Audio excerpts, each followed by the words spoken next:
Gasburger, bonjour. Bonjour. Vous êtes un cas particulier, pour ne pas dire unique, puisque vous êtes à la fois interprète de conférences en chinois, consultant et coach.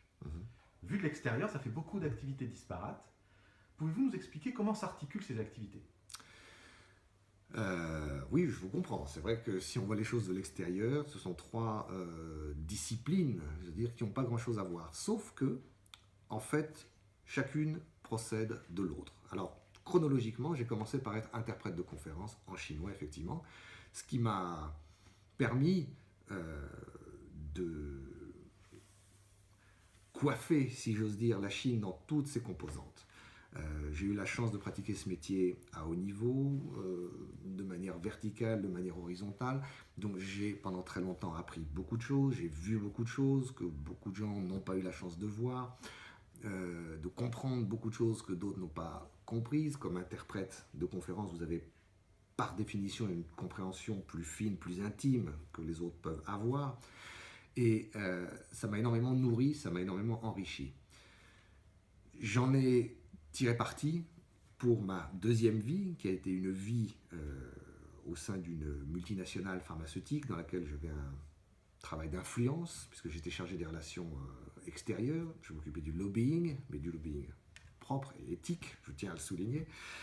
Et là aussi, j'ai gagné beaucoup d'expérience, j'ai vu beaucoup de choses, j'ai vécu beaucoup de situations, et toutes ces situations, naturellement, vous nourrissent et vous donnent une légitimité pour en faire partager les autres, pour expliquer aux gens qui sont dans des situations que vous connaissez, que vous avez fait le chemin déjà avant eux, que vous avez une vision peut-être plus transversale, peut-être plus large que eux, et vous pouvez apporter votre savoir-faire, votre expertise pour les aider. Voilà, pour les aider à mieux comprendre l'environnement dans lequel ils sont, pour les aider à être plus percutants, pour les aider à mieux se faire entendre, pour les aider à ne pas tomber dans certains pièges, etc. Donc, ça, c'est le conseil qui procède de l'interprétation. Et alors, le coaching, pourquoi le coaching? C'est parce que le conseil, très souvent, apporte des solutions qui sont des solutions extérieures, mais elles n'ont pas d'impact sur les individus. Or, c'est très important d'allier l'évolution de la structure, de l'équipe, de l'ensemble et l'évolution des individus. Et c'est par le coaching qu'on peut, par un autre biais, je dirais, avoir cet impact d'évolution chez les individus et par contre-coup sur les groupes, sur les structures, sur les sociétés. Ce coaching, on aura peut-être l'occasion d'en parler plus tard, c'est une méthode d'investigation qui est totalement différente de celle du conseil, mais qui donne des effets aussi assez extraordinaires. Voilà, donc vous voyez apparemment trois activités distinctes qui en fait s'articulent sur la Chine et, pour ce qui est du coaching, aussi hors de la Chine. Voilà. N'y a-t-il pas un mélange des genres entre le métier d'interprète et celui de conseil? Non, il n'y a pas de mélange des genres, il y a une complémentarité au contraire.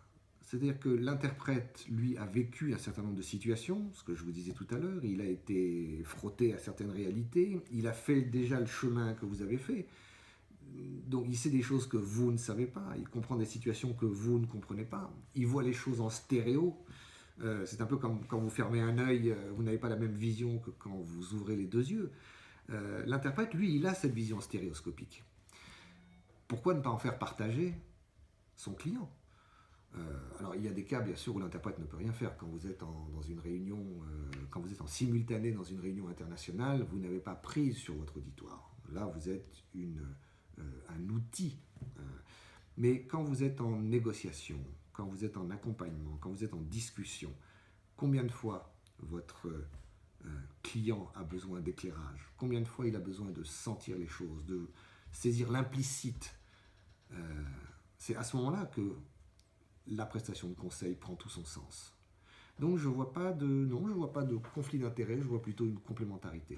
Et cette complémentarité, de plus en plus de clients la ressentent, ce qui fait que très souvent, avant les réunions, ils demandent un briefing pour les aider à cadrer la réunion, et après la réunion, ils demandent un débriefing pour être sûr que tout le monde est aligné avec la même compréhension.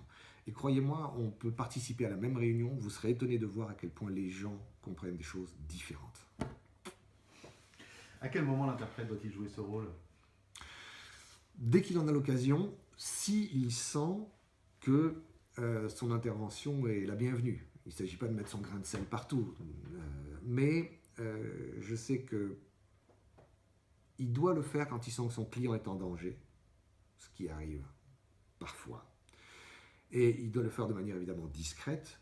Alors pour ça, il y a des techniques, vous pouvez même être ventriloque si vous voulez, mais il y a des techniques d'alerte de votre client, il y a des techniques de recadrage, il peut y avoir des pauses. Et encore une fois, je vous le disais, soit en amont, soit en aval de la réunion. On dit que les bons interprètes coûtent cher. C'est vrai? Le professionnalisme, d'une manière générale, coûte cher, mais ce qui coûte encore plus cher, ce sont les mauvais interprètes. Ah oui, vous prenez un interprète parce que vous avez quelque chose à dire. Alors, que ce soit en privé, parce qu'il y a un fort enjeu, ou que ce soit public, une réunion internationale, ou Dieu sait quoi, vous allez mobiliser des moyens, vous allez mobiliser des gens, des ressources, vous aurez besoin de louer des salles, vous aurez besoin de louer des cabines, vous allez engager des frais. Les réunions internationales ou même bilatérales coûtent cher. Pourquoi? Et ça m'a toujours surpris. Certaines personnes se disent eh ben, on va faire des économies sur l'interprète. On va prendre un interprète pas cher, on va prendre un étudiant, on va prendre quelqu'un qui parle chinois, même s'il n'est pas interprète, c'est pas grave. Mais j'ai toujours été sidéré par cette attitude, qui est une attitude qui est extrêmement dangereuse. Parce que vous avez construit tout un édifice, tout un écosystème pour votre réunion, et pour faire des économies de bout de chandelle, vous allez rogner sur l'interprète qui est le maillon central de votre communication. C'est absurde. Donc je pense que dans ce cas-là, il ne faut pas se demander est-ce que l'interprète coûte cher, il faut se demander combien coûte une réunion ratée. Et je ne parle même pas de l'impact que ça peut avoir en termes de crédibilité vis-à-vis de vous. Comment est-ce que vous pouvez vous faire représenter par quelqu'un qui n'est pas fidèle à votre message, qui laisse des flous, qui laisse des imprécisions, qui, en plus, je ne parle pas des mauvais usages que certains non-professionnels peuvent faire des informations qu'ils obtiennent au cours de ces réunions. Donc je recommande le professionnalisme. Le professionnalisme a un coût, qui n'est pas exorbitant d'ailleurs, parce que de mémoire, les tarifs des interprètes n'ont quasiment pas évolué depuis mon départ en Chine, c'est-à-dire depuis 1999. Vous voyez? Donc je vous laisse méditer ça.